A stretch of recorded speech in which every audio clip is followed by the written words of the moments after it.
With that said, let's show the truck. Let's show the truck, please. With that said, I bring to you now Jamaica's next Prime Minister, a man with clean hands and heart, the President of the People's National Party, Claremont. Welcome, Mark Jefferson Golden.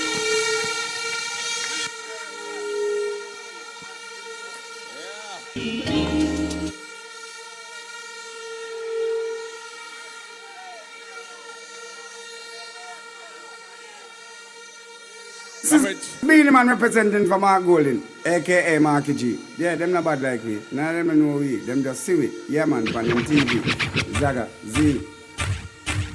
Stand diggy diggy ding dang diggy diggy ding dang diggy diggy ding dang dang.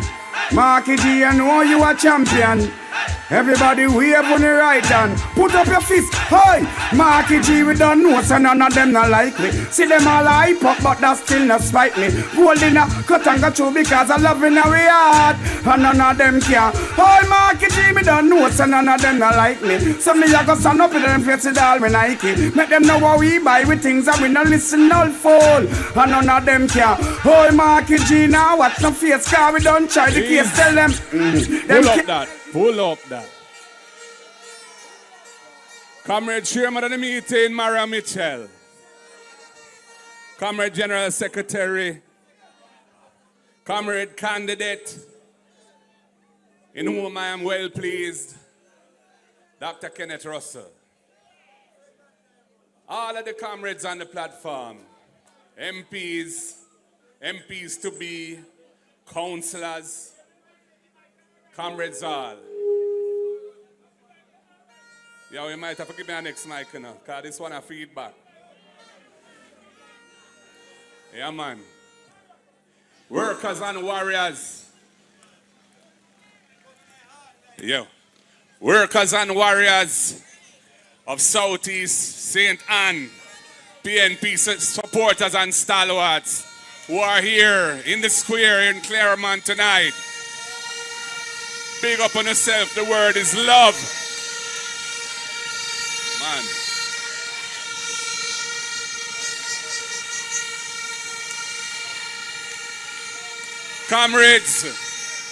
Comrades, I'm feeling the spirit of the People's National Party in this constituency, this great constituency of Southeast St. Anne tonight.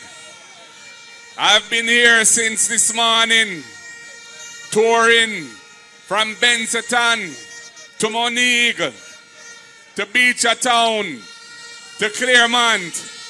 And all I can tell you is that the PNP vibe and energy is strong. The comrades are ready to take back this government, this country, and put it on the right path forward. And I want to tell you, I represent a constituency which is a stalwart of the People's National Party, South St. Andrew, built by the great Tony Spalding, the Twenchtown Rock. But respect due to Southeast St. Anne, because from Ivan Lloyd, Dr. Lloyd, coming right through to Lisa Hanna, we never lose it yet in any contested election. One in the island, Southeast St. Anne. Comrades, I want to say a special word of respect and thanks to the four councillors, all of whom are here tonight. Trumpet Bell, Comrade O'Hagan, Comrade Garrix, and who again? And Comrade Carty, where's she gone? Oh, she out there. Yeah, man. Me love the four love what you give them last year, February. We take it to them the right way. Four love them get.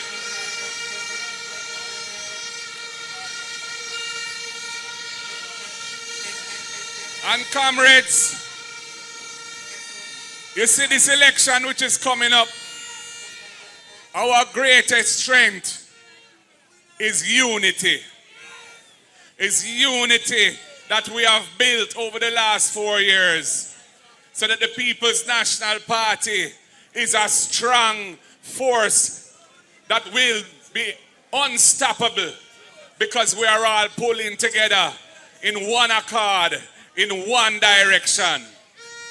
And comrades, anyone who fall out of line, who say or does anything that makes it harder for us to achieve the prize that we're all working towards for Jamaica, that person is not ready. That person is letting the side down. That person must be told in no uncertain terms that they have to stop it, because we're not dealing with that. A progress we're dealing with, unity we're dealing with, oneness we're dealing with. Power to the people, we say.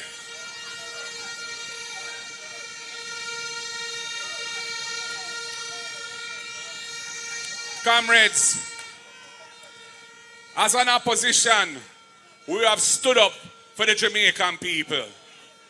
We stood up for the Jamaican people when they were using the states of emergency like confetti from 2017 coming up, limiting and restricting the rights of our people so that they can be detained without charge, with no access to bail, where youths and people could be scraped up, put into detention without access to an attorney or access to the court. That mechanism was in the Constitution to deal with situations where the state itself is under threat of subversion. It is not a normal policing tool to be used in that way. We stood up and we made it stop, and we took the matter to court so that the court can decide whether or not the way it was being used was in accordance with the Constitution and the rights of the Jamaican people. When it came to Portmore, they tried a little Jim Screech, a gerrymandering exercise, to try and make one of the seats in Portmore in particular a safer seat for them, because I'm under pressure in that seat. And we stood up to them again, and we took the matter to court. And it is not going to be a situation where that gerrymandering will be allowed to interfere with the democratic process for the next general election. We stood up to them again firmly, comrades. And they have brought a bill into Parliament saying that it's a constitutional reform bill. And in that bill, it would allow the Prime Minister of the country effectively the power to choose the president. The president will be the one who replaces the Governor General, who will make appointments to sensitive positions, including the commissioners of the Integrity Commission. When the Prime Minister is under investigation from the Integrity Commission and is trying to take the matter to court to have the offense of illicit enrichment, which he's being investigated for, struck out as being unlawful. You sight the ray, comrades. You see the play. And it gets worse. They structure this bill so that the opposition no longer has more than 1/3, which is the current system in the Senate. And that means that if they call in a state of emergency, they can extend it for 90 days, and another 90 days, and another 90 days, and the opposition will have no power to stop it, because the 2/3 majority will be assured to them, because the president, the prime minister can appoint, is the president to appoint senators as well to take away the power of the opposition in the Senate. That is a recipe for autocracy, for dictatorship, for the repression of Jamaica. And we're standing up to it. We will not support that bill when it comes to the vote in Parliament. And we say, how can you be talking about constitutional reform in 2025, about making Jamaica a republic, and you're still going to maintain a situation where our final court as Jamaicans is a court in London, with British judges when Jamaicans can't even go to England to hear the case unless them get a visa, and you don't have no right to a visa. It's a privilege and only some people get it. Where you have to have millions and millions of dollars to take the case there, way beyond normal, ordinary, everyday Jamaican people. The current arrangement, which has been the arrangement from slavery to today, means that the Jamaican people effectively don't have a final court. And we don't believe that in 2025, any constitutional reform process should result in that situation being preserved. Time come. We have established a Caribbean Court of Justice. Jamaica put its money in the trust fund to pay for the court. It is an excellent court. It has proved itself as delivering the highest quality justice to the people. And the Jamaican people deserve to have the benefit of that court, an accessible court, so we can move our law forward in a way that helps us to develop as a country and attract investment and to build a better society for us all.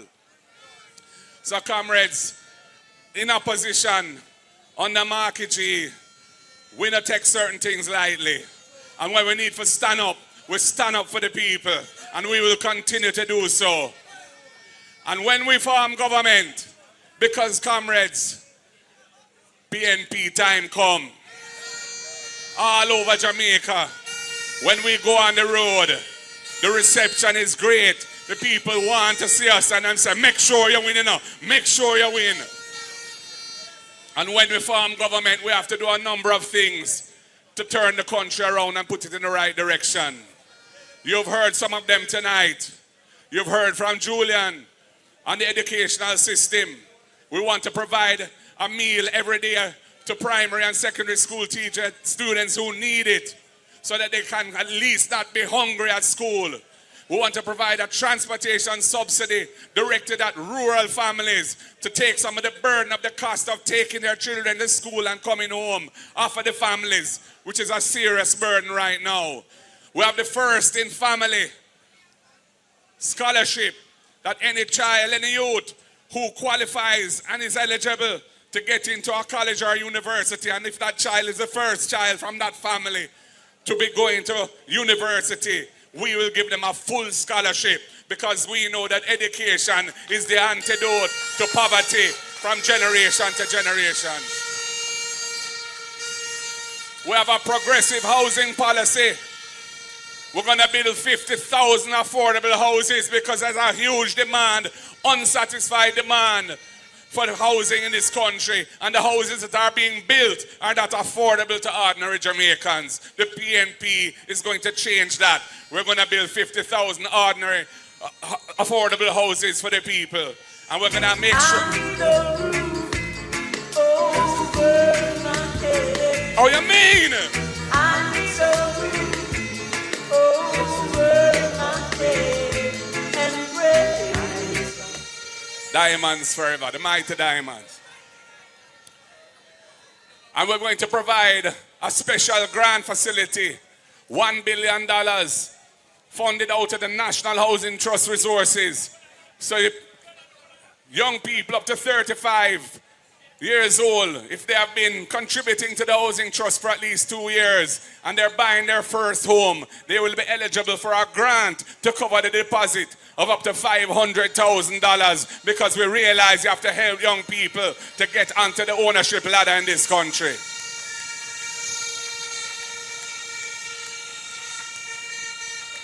And for many people who can't access a mortgage loan from the Housing Trust because they can't prove their income, because they don't get a pay slip, because they're informally employed, they might hustle, or they're working for a business that is not formalized, we will allow them to go into possession as a tenant of the house and pay the mortgage amount as the rent. And once they have done that consistently for a period of, say, 6 months, they will qualify as having proved that they have the necessary income to service a loan, and they will be able to draw down the mortgage loan and buy the house and become an owner like everybody else who is qualified for a mortgage.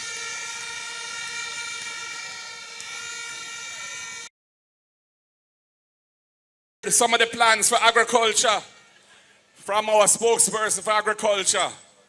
We believe that agriculture has a critical role to play in these times, these perilous times of food insecurity, this topsy-turvy world, tariffs being imposed, financial markets in turmoil, supply chains under threat. We saw it in COVID. Jamaica is blessed with some of the best agricultural produce, some of the best ginger, best coffee, best cocoa, best yam, best ganja. And we want to make sure that our farmers get the support they need so that our agriculture can thrive and we can produce what we need as much as makes sense economically to supply our people and to export to other markets. So listen to Super Cat. Cause this is Mr. Cat, the beer back rider. The style when me go get them, I go run Jamaica. And in a London, I me say in America. And in a Canada, I me say in a China. It name the Vinny style, it's wicked and wild. Yeah, man. The great Super Cat.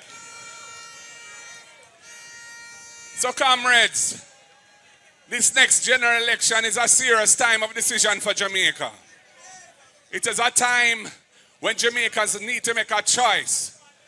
Are they going to stick with this corrupt government, which has been responsible for so many scandals, so much misappropriation of public resources, which is led by a prime minister whose integrity commission declarations cannot be certified, who is under investigation for the corruption offense of illicit enrichment, who is one of 8 members of parliament who are under such investigation for illicit enrichment, none of whom on their side, none of their MPs or senators have signed the leadership code of conduct produced by the Integrity Commission. We have all signed it, signed on to the 7 principles of good governance, because we want to deliver for Jamaica with a clean government that the people can have trust and confidence in. We not come for thief, rip off, or do anything wrong with the people and money. The people's money must be used for the people, only for the people, and nothing but the people.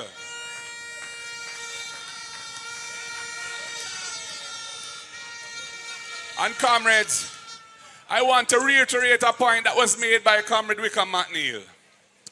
We are in an election period now.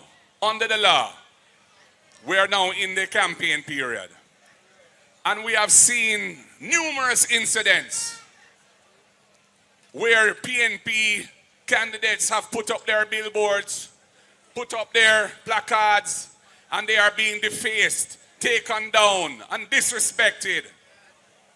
And it is a recipe for problems. And there's no mechanism, comrades, in place to resolve those issues, because this government made the unwise decision to basically abandon the office of the political ombudsman by amending the law so that the Electoral Commission of Jamaica becomes the political ombudsman. The Electoral Commission of Jamaica cannot play that role. First of all, that institution is a very important institution that is built on consensus around things like setting electoral boundaries and the rules and procedures for elections.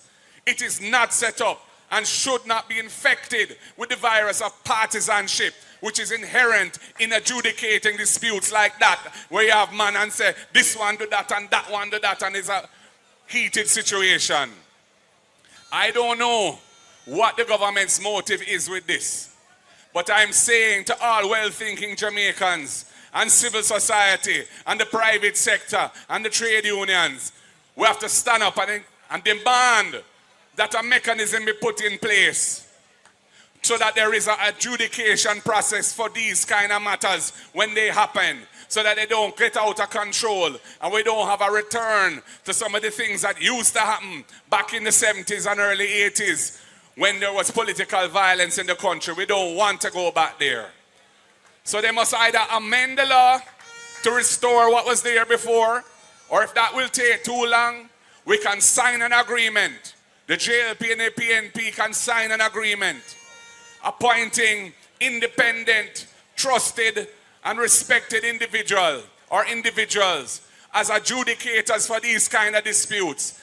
And either party can refer any matter When a person come and take down your billboard or broke into your vehicle and thief your canvas, which has happened as well, or anything of that nature, it can be referred to the independent body and they can adjudicate the matter, and we will by agreement say we will respect their decision, which will be a recommendation that is binding on us through that agreement. We have to put something in place, and it can be done very quickly if we both have the will, political will and moral will to do it. But what exists now is untenable. It is not working, and we have problems flaring up here, there, and all over. And we need to nip it in the bud before it gets out of hand, people. So, comrades, I just want to say what a wonderful feeling it is to be here in Southeast St. Anne. I want to thank you so much for your support over the years for our party. You have had some wonderful members of parliament, and you have a candidate in Dr. Kenneth Russell, who I am well pleased in. He is your candidate. There is no other candidate. And any rumors and speculations to the contrary should be put in their place and abandoned and trampled on, because nothing don't go so. It is Russell who will deliver the results for Southeast St. Anne, and none of them can test him, because he is the man, a son of the soil from Pedro, went to Fern Court, a brilliant young man, a man who has gone to one of the top universities in the world and got his PhD after his master's. A man who has worked in the United Nations all over the world for the benefit of young people and community development.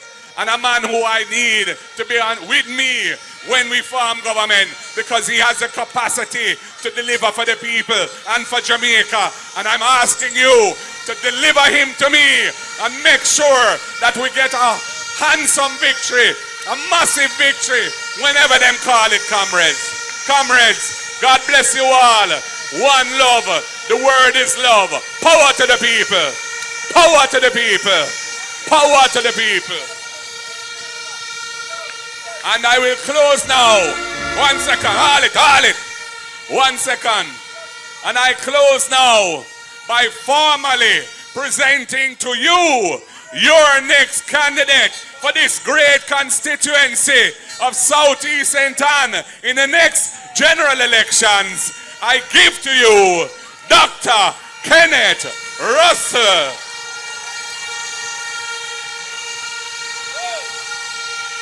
Jamaica rise. Run the party anthem, sound man.